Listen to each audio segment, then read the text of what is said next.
A very good evening and welcome to South Africa Today and Beyond. And in studio this evening, I'm joined by a comedian, a director, an actor, Kagiso Lediga. Kagiso, welcome to the show. Hey, thank you. How you doing, Kwara? Thanks for having me here. Thank you finally so much for coming this to the evening. show. Where are we? What is this channel, by the way? Oh my God, this is ITV. This is Islam. I just went where you told me to go. I don't know where I am now. My mom wants to know. I said I'm on TV now, but she doesn't know where. I'm glad you follow my instructions. Sweet. Sure. But yeah. Find me. I'm here, people. Great. Kagiso, I mean, you do so much. You direct, you act, you do a lot of things. You write hustle. As well. You hustle.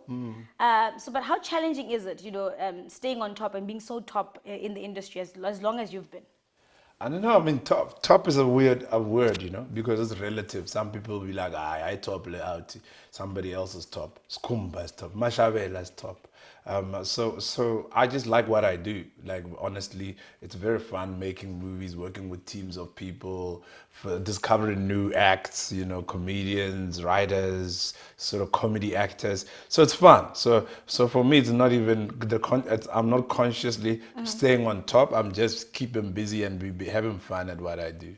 Sure. It's like playing. It's like grown-up playing. I'm lucky enough that my job is like playing. Sure. And when you talk about discovering new talents, for example, and working with new people all the time, how nurturing is the industry, the comedy industry, in terms of being able to also develop new artists into the industry? I think it's the nurture of it comes from the community. So you just have to keep a community fed, with doing things. So I guess that's the nurture, is that comedy clubs that young guys finding young people that you can put on TV shows like Budi Bantu Hour and Late Night News and all of that, and those teams kind of also getting their people and then putting those people on. Like Jay-Z says, I put my people on, their people put their people on. Now we're all somewhere far, chilling, sipping something. Sure, okay. Which is a cappuccino in this bit point. of a rapper as well. So guys, I mean, would you say these are deliberate spaces where you sort of develop these talents, when you talk about like what I'm saying is, it's like, when you play, if you go outside at your house as a child and you go to play, if there are no other kids, it's going to be really boring. So it's about having other kids as well to do these fun things with. Also people who are very clever and very talented. So it's cool and challenging and improves your game. Sure. I mean, when you look back to the industry itself, there was Pure Minute show back in the day, and comedy wasn't what it was today, I mean, you have also, more women who are comedians that are coming into the industry as well. But generally, it looks like it's kind of a go-to entertainment these days in South Africa. The industry has grown so much. Yeah. When you think about Friday night, Saturday night, what do I want to do? Let's go watch a comedy show. Yeah, exactly. So, but what do you think brought on this kind of evolution in the industry? I think time. I mean, there was. At the time, now, I mean, it's a good point you make, because I noticed I used to go to comedy clubs and know every comedian there, and then now I go and then some guy goes on stage and I go, who the hell is this guy? And there's a standing ovation happening and you got to follow him. And then people are going, are you going to follow that guy? Are you serious? And I'm like, I've never heard of him. Who is he? Sia. I remember there's a guy, Sia. I don't know if you've ever seen him. He's very funny. He's the new hotness now. I remember the first time I worked with Mashavela. I followed him, and then he brought the house down so hard in Sepedi that I went on in Rustenburg. I'll never forget this. I went on, and then I don't know why I spoke English. I guess I had come from a specific, Then I kind of got into my set, and then the crowd was like, They were like, they even booed me. They booed me. Really? In Rustenburg. That's why you'll never see me in Rustenburg. I hope Rustenburg has this channel. They get this channel so that they know for sure, guaranteed. I'll never go back there ever. I'll never come. Sure. I mean, you talk about people like Mashavela as well. They're salesmen as well. People that are using Vernac as well. And we have them on Bantu Hour actually. As guest comedians. Sure, I've seen cool some of the platform. episodes. Yeah, it's really cool. But I'm saying, do you feel like within the comedy industry, as it evolves, and grows, there's kind of now an evolution of different spaces within comedy. There's Vernac, there's this, there's that.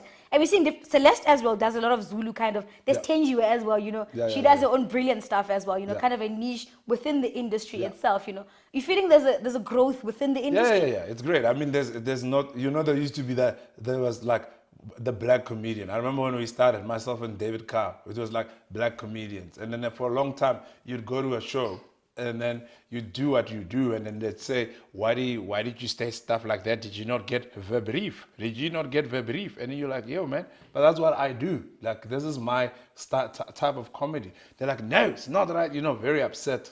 HR lady from ESCOM or whatever nonsense. And then you'd say, but when you asked, why did you not know what I do?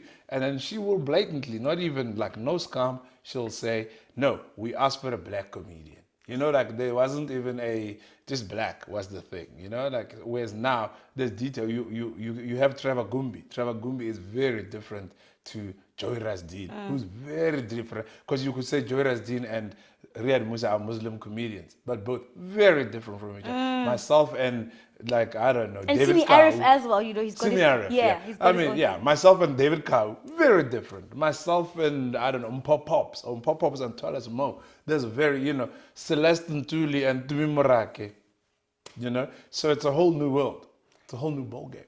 And I mean, also, you know, you talk about race politics even within the industry itself. Do you feel like the industry is managing to penetrate into, like, you know, the different classes in society? Are you attracting middle class, working class people to comedy shows, for example? Yeah, white, black, you name it. Yeah, I think that kind of the you know, when we started out, we were just performing for white people, you know. I remember, like, the reason why things like Blacks Only exist and the comedy Blackouts before it was like David Kau kind of insisting on, you know, going to black audiences. He was also always like, yo, man, we gotta get a black crowd out there, you know.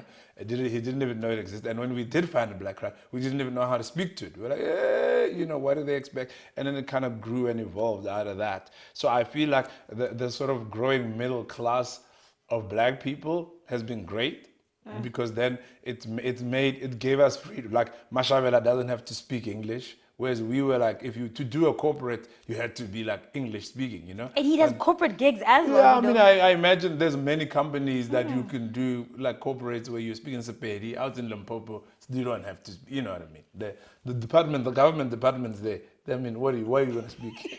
Why are you speaking English now? You know?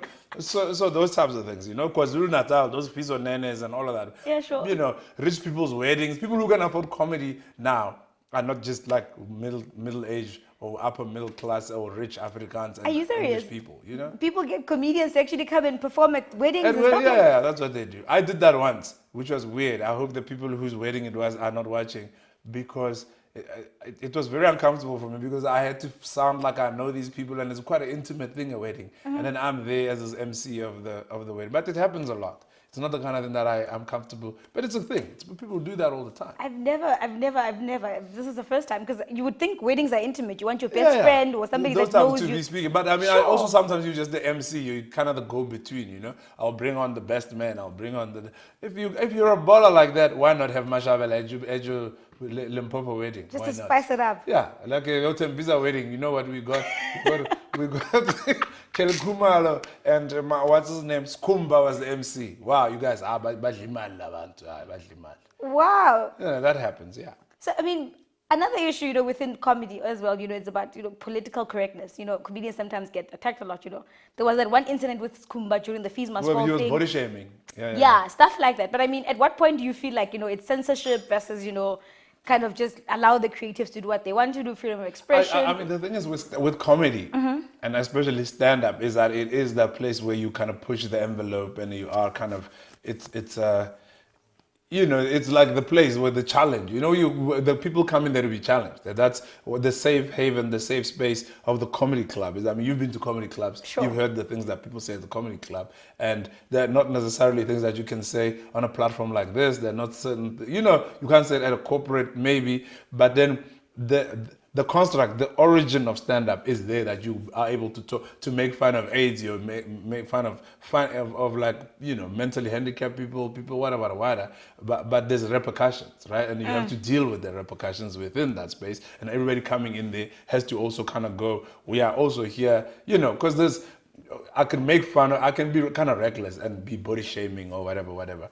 And then what's the, you know, if I'm going to now victimize a person for being like short or being I don't know, whatever, then there's what, you know, then you're just being a bully. But then there's also certain ways of social and, the social commentary that you can be going, oh man, he's being mean, he's being harsh, he's being crazy. But then also, oh geez, I see the point that he's trying to make. You know what I mean? But then if we don't, it's good that you challenge the things. You say, hey man, these are sacred cows. Hey man, don't, we must be sensitive. Let's be woke. Let's look after each other as a society. But in that space, let the comedian then to be able to represent that and make sure that we have this great society, let's be able to talk about everything. But then the viewer, the audience challenges us. You can't just say this about Jesus without backing it up. Like if you're making fun of Jesus, when we come out the other side, we must be like, yeah, actually that was funny. I mean, it was a bit hairy, but this is how but if you're just gonna take us there, leave us there, gay people, ha ha ha, and then out, that's like, very reckless.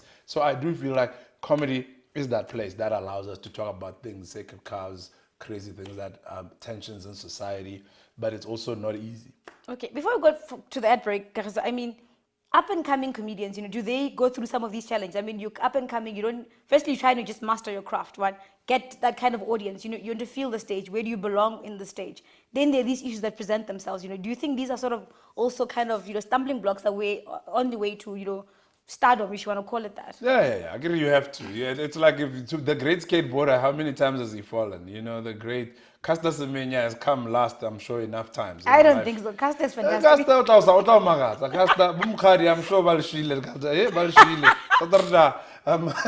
Anyway, I think that it happens. It's like just even the best comedians still go on stage and have a terrible time. And die where people didn't laugh or they did, it just didn't work out. Are you serious? Have you had one of those? Yeah, all the time. I mean, like there's Jerry Seinfeld's documentary, Comedian, where he's going back into clubs and stuff like that. He's dying a lot. You're actually seeing him die. Dave Chappelle, he goes into comedy clubs in New York and he rambles on for like an hour and a half, and only maybe 40% of that is material that, it's part of kind of working your set and getting to the point where you go, okay, I got this blazing material, but you have to test it out somewhere, Okay, sure. Let's go for a quick ad break, because when we talk, let's stay here. Let's stay here. No, we have to pay the bills. We got to pay the bills. We have to pay the bills. Okay, let's pay them. All right, sure. So don't go away. Bills. Let's go for a quick ad break, and we'll continue the conversation when we come back. Sweet.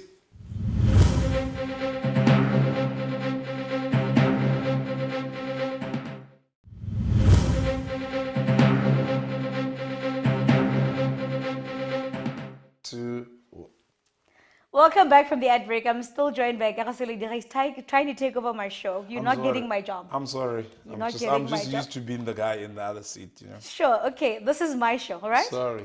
My bad, mommy. That's all right. So, Kagiso, I mean, before the ad break, we're talking about, censorship around political correctness within comedy. But on the flip side, sometimes comedy as well can be used to advance social justice issues. And we've seen you also dabble in the spaces, the fees must fall issue, the Palestinian issue as well, why do you get involved in some of these things? Because people ask. Because people go, would you like to donate blood? Ah, man, not blood again. Sorry, but no, because those are issues that I feel it's close to my heart. I mean, it's like one of those things. If I have a car and I can carry people from that point to the other point and there's space in it, and I believe, I'm like, I'm not carrying a bunch of rapists or murderers. I'm like, I believe in these people's cause. I'm going to put them in the car and drop them over there, and that's, fees must fall. I mean, there's not much to think about there. The Palestinian issue, from my side, there's not much to think about there, So it's like humanitarian issues in a lot of ways. So it's like donating blood. It's like donating blood. It's like helping an old lady across the road, depending on what kind of old lady that is. Okay. What other old lady would they be?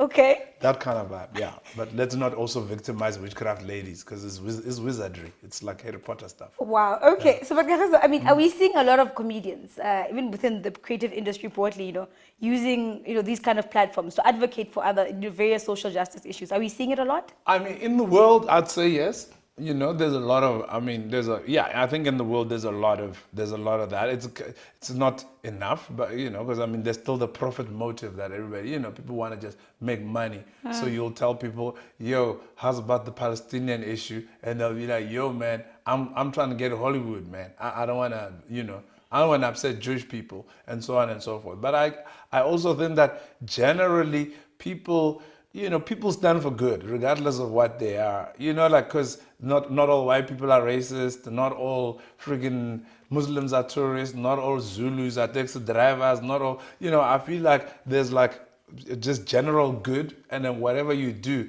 it always kind of carries you through the world, through life, you know what I mean? And then there's no need, don't be like, I'd like to help, but I can't because those people over there. It's like, then what do you stand for? You can't be like, I'm gonna do the good thing for that I believe in, but then the bad guys of it, I care what they think. It's like you're going against the bad guys when you know what I mean? You're saying to those people, no, we don't believe in your way. This is the way that we're gonna go with. And then not, you know, there's a broad spectrum of people in the world that believe in your same thing, and they will support you. Sure. And I mean, you know, talking about issues around profit and so on, but, you know, the reality in South Africa is that, you know, the creatives industry as well, there's that issue about, you know, income security and the fact that your craft is your, you know, it's a paycheck. You need to pay the bills and, you know, feed your kids and so on. But how difficult is it, you know, within the comedy industry? I mean, I went to a musicians in Daba the one time. I mean, the problems they have, you know, music rights and royalties and this and that, and, you know, they be exploited by these record companies and so on. But I get a sense that, you know, your industry is a bit more independent, if you will. Is that the case? Yeah, it is. I mean, it is also because it's like, it depends on one guy mostly. And, you know, at most, if I, as a business, if you, Kwara, were a comedian, I'd be dealing with you and maybe one other person, you know?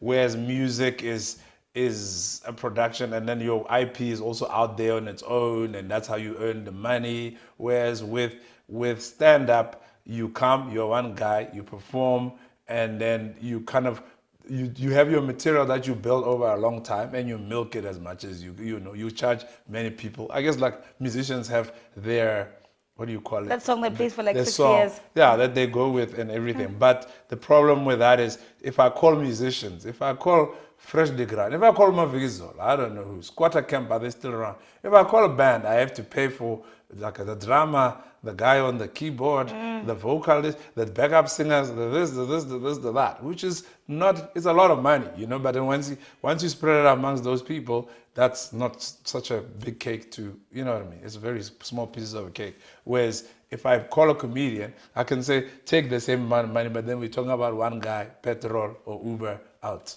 Wow, okay. So that makes, you know, I remember when comedians started becoming a thing, and then corporate season came where people used to hire bands and all of that kind of stuff. Then they started just getting comedians because then it's a cheaper thing, but it's also a great kind of talker. You know, there was a lot of talkability because, and especially because these companies were dealing, it was transformation times. So a comedian would come and break the ice, you know. They'd be like, the comedian is on. He's talking about race. He's talking about politics. He's talking about all that type of stuff. And he's making people laugh at the same time. So they're like, so, I mean, it's so true what he said. I know we never spoke the whole year at the office, but it was very true. Hey, you know, what are you drinking? And then life goes on, you know. So I could say, after the ANC, kind of like freed the nation and all of that kind of stuff, and then they went to CAC, right? They messed up everything. Comedians came and took over. It was like, oh, thank God we got to comedians. They're like the revolutionaries of our time. Oh, wow, okay. Tall as Mo, especially.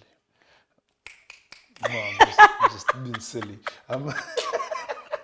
Flavor, yeah. With this flavor, we will free the people, yeah. So, but I mean, Kagiso, you talk about material and people producing material, you know, what kind of pressures are there, you know, to constantly recreate yourself, you know, produce, and the kind of creative juices that must flow, you know? You go to a comedy show sometimes and the comedian is like, but I've heard this stuff 2 years ago. I mean, there is that. Obviously, that's what happens is if you like in a small market like this, it's a small circulation. Because for a set like what you see Chris Rock doing, it takes a long time, you know, like it takes like 2 years, a year to build that set, you know. He has to do it many times so that it's that perfect. By the time you see it on a video, he's doing it 100 times. Like by the time, you know, Trevor Noah's That's Racist, he had done it 200 times, you know, by the time it's been on videos. You know, when Chris Rock is touring the world, he's going to do that show 400 times, 300 times. So he's not changing, he's doing the same thing 300 times. So your average comic that you see in Johannesburg, he doesn't have the avenues to do the thing 300 times. He's got to do it in Cape Town, Durban, Joburg. If he's Mashavela, Limpopo, Limpopo, And then At Tembisa. then it's like, okay, Marman Shabla Rugwila, man. And then he's like, yeah, man, I've only done it 4 times. And then you're like, last week, so it's that kind of thing, whereas the bigger the market, you are able to test it out at a lot more places and so on. So it is, I guess, it makes it more challenging. I guess we also have to adapt and be more we live in a small market, but then for great comedy, you need to do it you need to do it long. Sure. I mean, as you draw to a close, you've got up and coming projects, a new movie coming out, Catching Feelings, Matwetwe. The Catching Feelings just premiered in June at the LA Film Festival, and then had its East Coast premiere in New York 2 weeks ago. Well, 3 weeks ago now. Matwetwe just came from Texas Fantastic Fest, biggest genre festival in America. They're awesome. I mean, it's my first time making movies. There's 2 of them. Some luck, I made 2 at one go, like that. So I'm excited. And then I'm working on my 3rd one, and then I'm just going to continue. And I mean, with these movies, what kind of issues quickly do you touch on, I mean, Catching Feelings is a lot more kind of political. It's like sort of like urban. It's like being a black guy in like sort of this middle class Joburg. There's also, it's about this guy who's a university professor, and And you play this guy? I play this guy. And then Andrew Buckland plays this sort of other white guy who's kind of like, he's flossing his white privilege. And then there's a wife in between there who's kind of played by Pearl Tusi, who's like a point of contention. And then there's Akino Motosho, who plays the best friend. It's like a really cool, sexy flick. And then Matwetwe is a sort of coming of age story. These 2 kids in Atteridgeville, Peli, university time. It's just finished matric, gotta go to university, don't have money, but they had a plan. They grew weed, the best weed ever, Matwetwe it's called, and from the sale of this, they will pay for their tuition. Okay, fantastic. And I mean, when do these 2 movies premiere in South Africa? Catching Feelings comes out in March 2018, okay. And Matwetwe is like fresh. We don't know. You'll see it in the world. It still has a long journey to go. All right, fantastic. Kagiso, thank you so much for joining me on the show. Thank you, Kwara. Okay. Thank you, the people of this channel, whatever this is. My God, okay. Mama's channel, Kuku's channel, Yevo. Thank you so much, Kagiso. Unfortunately, that's all the time we have for you at home. Join us again next week on the next episode of South Africa Today and Beyond. Have a good evening.